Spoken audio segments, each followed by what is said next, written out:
Hi, I am doctor Urvisha, clinical physiotherapist. हमने पिछले video में बैक पेन होने के कारण कौन कौन से उसके बारे में बातें की थी। आज हम साइटिका के बारे में बात करेंगे। साइटिका का दर्द कैसे होता है और उसको ठीक करने के लिए कौन कौन सी एक्सरसाइज करनी चाहिए उसके बारे में बातें करेंगे। अगर आपको फिजियोथेरेपी की हेल्प से हेल्दी रहना है तो इस चैनल को सब्सक्राइब कर लीजिए। आजकल लोगों में साइटिका का दर्द होना आम बात हो गई। साइटिका एक नर्व है जो हमारे हिप से होकर पैरों के पिछले हिस्से से होते हुए एडी तक जाती है। इसीलिए जब किसी को साइटिका का पेन होता है तो उसको बैक से लेकर पैरों तक पेन महसूस होता है। साइटिका कोई बीमारी नहीं, लेकिन spondylolisthesis, herniated disc, degenerative disc, spinal stenosis के कारण साइटिका का पेन होता है। अब जानेंगे साइटिका के लक्षण कौन कौन से। यदि किसी व्यक्ति को हिप्स में पेन होता है या हिप से लेकर पैरों तक पेन महसूस होता है तो उसे साइटिका हो सकता है। और अगर किसी व्यक्ति को बैठने पर दर्द बढ़ जाता हो तो उसे भी साइटिका हो सकता है। अगर किसी व्यक्ति को चलने में दिक्कत आ रही हो या उसके पैर सुन्न पड़ जाते हो तो उसे भी साइटिका हो सकता है।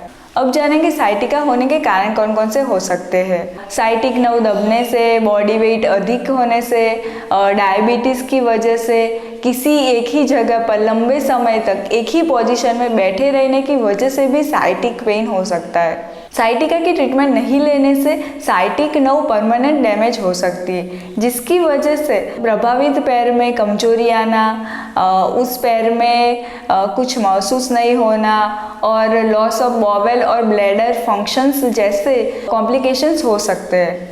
साइटिका की ट्रीटमेंट लेने से इसे ठीक किया जा सकता है। अब जानेंगे साइटिका से बचने के लिए हमें क्या करना चाहिए। तो हमें रेगुलरली एक्सरसाइज करनी चाहिए, प्रॉपर पोस्चर मेंटेन करना चाहिए और किसी एक ही पोजीशन में लगातार खड़े या बैठे रहना नहीं चाहिए। तो अब हम साइटिका को ठीक करने के लिए कौन कौन सी स्ट्रेचिंग करनी चाहिए उसके बारे में बातें करेंगे। तो आज हम 3 स्ट्रेचिंग की बात करेंगे। फ्लोर पर पीठ के बल लेट जाइए। अब अपने एक घुटने को बेंड कीजिए और दूसरे पैर को सीधा रखिए। अब बेंड किए हुए पैर पर दोनों हाथ रखिए और उस पैर को अपनी छाती की ओर लाइए।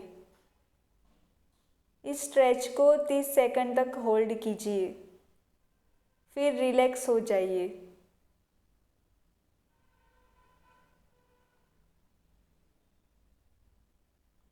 इस स्ट्रेचिंग को 3 से 5 बार इस तरह दोनों पैरों में कर। इस स्ट्रेचिंग को दोनों पैरों को बेंड करके भी किया जा सकता है।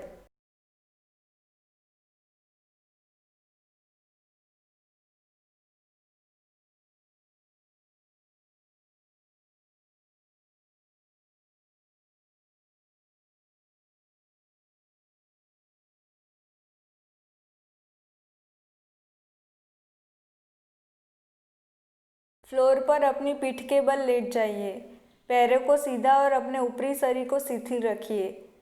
एक पैर को घुटने में से बेंड कीजिए और अपने दोनों हाथों से अपने थाई को पकड़े। अपने पैरों को अपनी ओर लाते हुए धीरे धीरे घुटने को सीधा करें। आपका पैर जहाँ तक सीधा हो सके कीजिए। जिस जगह पर आपको पैरों में स्ट्रेच आना शुरू हो जाए वहाँ तक कि पैर सीधा ऊपर ले जाइए। अब इस पोजीशन में 30 सेकंड तक होल्ड कीजिए, फिर रिलैक्स हो जाइए। इस तरह दोनों पैरों में इस स्ट्रेचिंग को 3 से 5 बार करना है।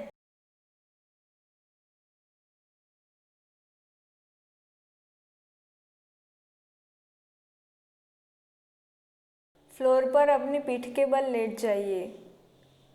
पैरों को सीधा रखिए।